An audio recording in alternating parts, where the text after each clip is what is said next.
El centenario de la Revolución Mexicana, el caudillismo revolucionario 1920-1928. Promulgada la Constitución del 17, el régimen recién instaurado se propuso, entre otras tareas, derrotar al movimiento campesino, instaurar la paz en todo el territorio nacional y establecer relaciones regulares con Estados Unidos. No eran tareas sencillas ni fáciles de concretar. El movimiento campesino fue pacificado mediante el asesinato de Emiliano Zapata y otros dirigentes revolucionarios, la sumisión de Villa y la concesión de algunas pequeñas demandas a los pobres del campo. El movimiento obrero. El movimiento obrero, al calor de los avances y el triunfo final del constitucionalismo, celebró los congresos de Veracruz, Tampico y Saltillo. En este último, en 1918, surgió la Confederación Regional Obrera Mexicana, punto de arranque del movimiento sindical moderno en México. No es exacta la idea de que la CROM haya sido una simple criatura del constitucionalismo. La versión más difundida, pero no por ello correcta, acerca del nacimiento de la central moronista la siguiente. Comprometida con el constitucionalismo y disueltos, engañados y humillados los batallones rojos, la Casa del Obrero Mundial mermó su prestigio de poder e idealidad, de lo cual se aprovechó el gobierno de Carranza para dar forma a un nuevo tipo de organización sindical amorfa, a la que dieron el nombre de la CROM. La tesis de Valadez no es correcta. La CROM no fue producto de la decepción de amplios grupos de trabajadores con la experiencia fallida de la huelga general de 1916, del fortalecimiento en el seno de la COM, de la corriente reformista y de la inexistencia en las filas del movimiento obrero de una corriente socialista reformista, y de la inexistencia de las filas del movimiento obrero de una corriente socialista consecuente y dispuesta a ir conquistando posiciones para los trabajadores sin enajenar su independencia. El 7 de noviembre de 1917 triunfó la Revolución de Octubre en Rusia. La influencia de esta en México aceleró el proceso de diferenciación del movimiento obrero y socialista. A fines de 1919, el año de fundación de la Internacional Comunista, surgió el Partido Comunista de México como resultado de los intentos por organizar políticamente a la clase obrera mexicana desde finales del siglo XIX, principios del XX, de las tradiciones de lucha y organización de los trabajadores de la revolución que vivió el país, y naturalmente del ascenso revolucionario que se produjo en Europa, China y otras partes del mundo. Las contradicciones entre el ala jacobina y pequeño burguesa y la corriente de Venustiano Carranza, existentes desde la segunda mitad de 1914, se agudizaron en 1920 ante el intento del presidente de imponer la candidatura de Ignacio Bonillas. El carrancismo selló su suerte. El grupo de Sonora se levantó en armas, asesinó al presidente e instauró un régimen caudillista revolucionario. La derrota de la insurrección campesina y de la tendencia de Carranza condujo al ala jacobina y pequeño burguesa directamente a la rienda del poder. El grupo de Sonora quedó instalado en el Palacio Nacional de la Ciudad de México. De esta manera se estableció una nueva fracción del bloque en poder encabezado por la pequeña burguesía con los granjeros del norte del centro. Como es natural, la pequeña burguesía en el poder devendrá con el tiempo en la burguesía burocrática y algunos de sus elementos en los años 40 y después pasarán a formar parte de la gran burguesía, incluso de la oligarquía financiera. Reconstrucción económica. México entró en un periodo decisivo de su historia. La economía nacional estaba deshecha. Francis R. Chazen describe así la situación. En 1910 la población de México fue estimada en 15.160.139 habitantes. Por el año de 1921 se calculaba en 14.334.780 habitantes. Los años de lucha armada de la Revolución no solo afectaron a la población, sino también a la economía. En un sector de la economía tan importante como la minería, el producto descendió de 1.039 millones de pesos en 1910 a 620 millones en 1921. La producción manufacturera había crecido a un ritmo de 4.5 anual entre 1895 y 1910, mientras que entre 1910 y 1918 hubo descensos cada año. En 1910 el Producto Bruto fue de 1.836 millones y en 1921 fue de 1.669 millones. En 1922 recuperó el nivel de 1910. El Producto Bruto de la Agricultura también bajó de 2.609 millones a 1.441 millones en 1921. A pesar de estos descensos, a partir de 1917 la economía mexicana había empezado a recuperarse lentamente.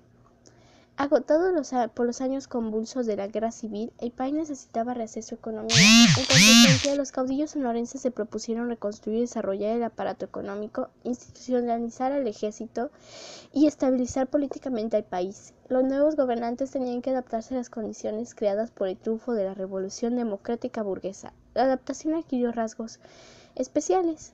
Un historiador extranjero afirma: fue Álvaro Obregón el que salvó a la revolución en el 1920 y procedió a consolidarla, institucionalizando realmente sus principales objetivos de manera que el país permaneciese en el molde de lo que él echaba.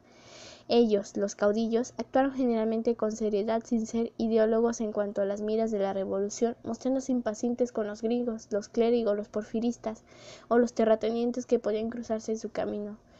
Pese a ello, tenía poco respeto por el liberalismo importado de Europa y por los extremistas del tipo de Zapata, pues, sobre todo, Obregón y sus partidarios eran pragmáticos, y así se apropiarían, copiarían, modificarían y deformarían las doctrinas revolucionarias cuando lo necesitasen.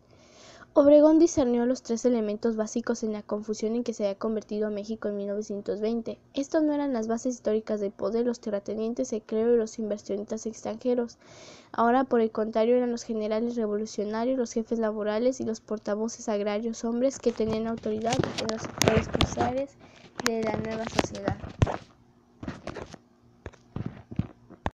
Bonapartismo sui generis. El grupo de Sonora no representaba directamente los intereses de la burguesía, pero tampoco los del proletariado. Las clases fundamentales de la sociedad estaban sin proyectos claros para dirigir al país. Apareció de esta forma un bonapartismo sui generis. Anatoly Chaikovsky, con enorme esfuerzo, busca comprender el fenómeno del nuevo régimen al escribir: el golpe de Estado ejecutado por Obregón en la primavera de 1920, durante el cual fue asesinado Carranza, significó una especie de acción preventiva con el fin de evitar el desarrollo revolucionario de los acontecimientos y detener el aumento del descontento en el país. La llegada de Obregón al poder abrió en la historia del país el periodo del llamado caudillismo revolucionario. Como característica peculiar del nuevo poder contaba el hecho de que le servía de apoyo un conglomerado excepcionalmente abigarrado de fuerzas políticas. El ejército seguía siendo indiscutiblemente uno de los factores decisivos de la vida política nacional. El mismo, que al parecer era la única esperanza de apoyo en el caudillismo, era el que mayores disgustos acarreaba a los círculos gobernantes. Los levantamientos militares que tan grave daño causaron al país fueron muy frecuentes en los años 20. En estas condiciones, solo otras fuerzas políticas como las organizaciones obreras campesinas y de masas podían servir de contrapeso al ejército. La iniciativa en esto fue tomada por el gobierno de Obregón. Por consiguiente, se pueden destacar dos cosas importantes de la naturaleza del régimen: su origen pequeño burgués y su original carácter bonapartista. El rol del titular poder ejecutivo será crucial no solo a partir de 1920, sino desde 1928, sino incluso desde 1920 con el arribo a la presidencia de la República del Manco de Celaya. Mas no obstante, el carácter decisivo del Ejecutivo Federal, el presidencialismo, no quedó definitivamente asentado. Existía cierto juego parlamentario. Las cámaras no serán sometidas sino hasta la derrota del callismo en 1935.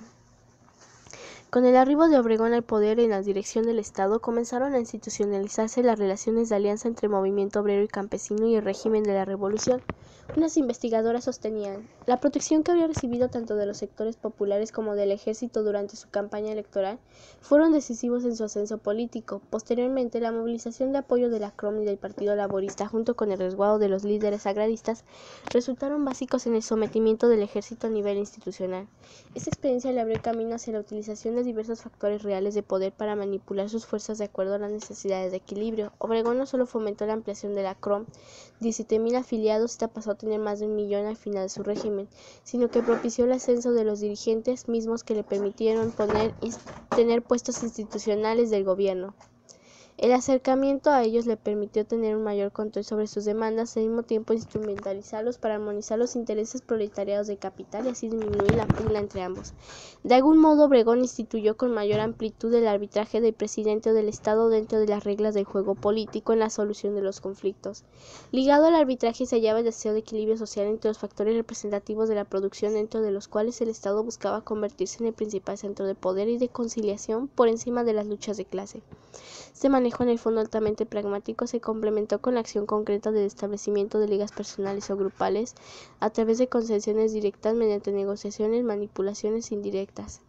El intento de Obregón fue otorgar apoyos manifiestos a ambos sectores de la producción e iniciar así un proceso de desarrollo que conducía a las reflexiones ciertamente revolucionarias, aunque al mismo tiempo y de manera implícita opuso indirectamente la fuerza a uno y otro para mantener el control sobre ambos. Sin embargo, este manejo no debe ser confundido con la táctica de agitación o favorecimiento a la lucha de clases.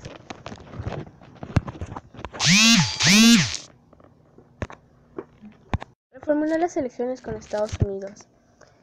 La política tendiente a reformular las relaciones con Estados Unidos y otras potencias imperialistas, a fortalecer el capitalismo del Estado y aplicar los artículos avanzados de la Constitución de 1917, pueden dar pie a la caracterización del gobierno de Obregón como nacional revolucionario y nacionalista revolucionario. Mas no era más que eso.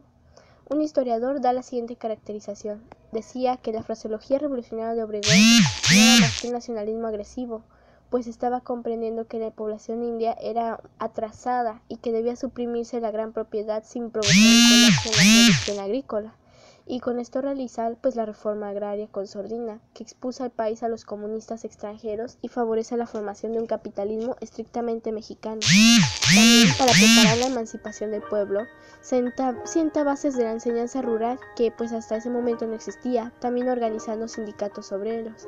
Y lo que se refiere a las finanzas que estaban a la deriva, suspende el servicio de deuda exterior y se procura recursos para que el gobierno pueda seguir avanzando, haciendo elevados impuestos a las exportaciones petrolíferas, de las que el 57% eran norteamericanas. De este modo, hacía que el nacionalismo fuera más fuerte y un reformismo social fuera la base de la revolución. Ante esto, Estados Unidos se negó a reconocer el gobierno de Obregón, pero se abstuvieron de intervenir. Esta lucha de Obregón contra el capitalismo norteamericano duró hasta 1923, que para conseguir de Washington el reconocimiento, Obregón tuvo que reanudar el pago de los intereses de la deuda y consintió en indemnizar a las compañías norteamericanas de los daños que la revolución les había ocasionado. En esta forma no era posible el imperialismo o plantearse la formación de un capitalismo estrictamente mexicano, ya que es un sistema mundial y la independencia económica solo puede alcanzarse mediante la revolución socialista, que rompa las cadenas de una dominación imperialista. Pero esto enseña que solo el poder de la clase obrera es capaz de lograr la independencia plena frente al imperialismo. Otro de los problemas centrales era el régimen, en su nuevo régimen, eran las relaciones con el imperialismo. En el artículo 27 la Constitución defendía el control de la nación sobre su suelo, pero esto delimitaba los monopolios de petróleo. Entonces un historiador francés decía que Obregón fue electo en 1920 y Hawks decidió reconocer el gobierno de Obregón, pero con una condición muy grave, que se firmara un tratado garantizando la propiedad de los ciudadanos norteamericanos y así restituyendo las que habían sido confiscadas. Obregón rechazó esto dado su nacionalismo y no se otorgó el reconocimiento. Era seguir el mismo principio que en relación con la Rusia soviética. Durante un año y medio se quedó estancado, pero no fue sino hasta la elección de 1924 que un amigo de Obregón, Elías Calles, iba a revivir las disputas en junio de 1925.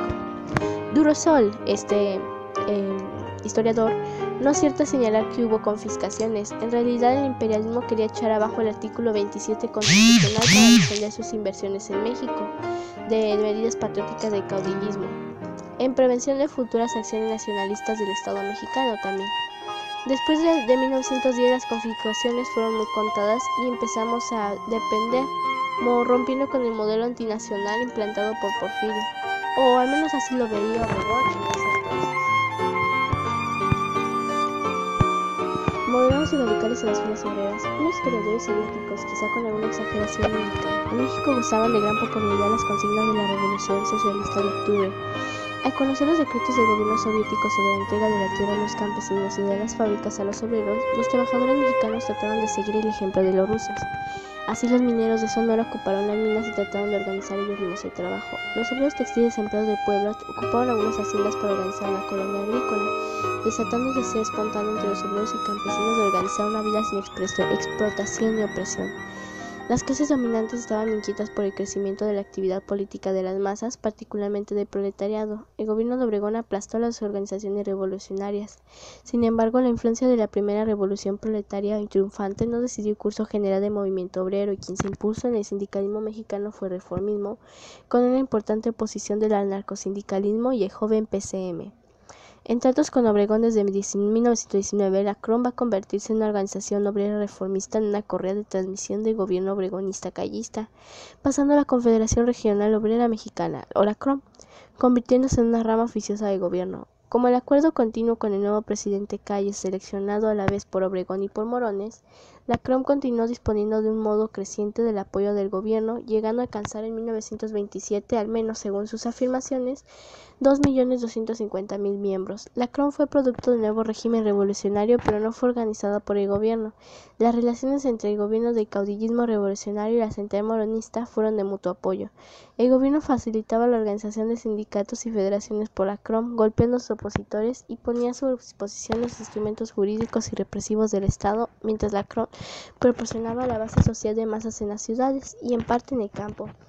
En pocas palabras, el proletariado organizado fue sometido a una burocracia sindical en estrechos vínculos con la American Federation of Labor y la Confederación Obrera Panamericana, a la sazón el lado derecho del movimiento obrero amarillo. La respuesta del narcosindicalismo no logró rebatir la influencia de la CROM. Chazen dice: la formación de la CGT en 1921 por parte de anarcosindicalistas socialistas, comunistas y reformistas marcó la verdadera conciliación del reformismo y el oportunismo en la CROM, dado que al formar la CGT los izquierdistas se daban por vencidos y renunciaban a obras de integración.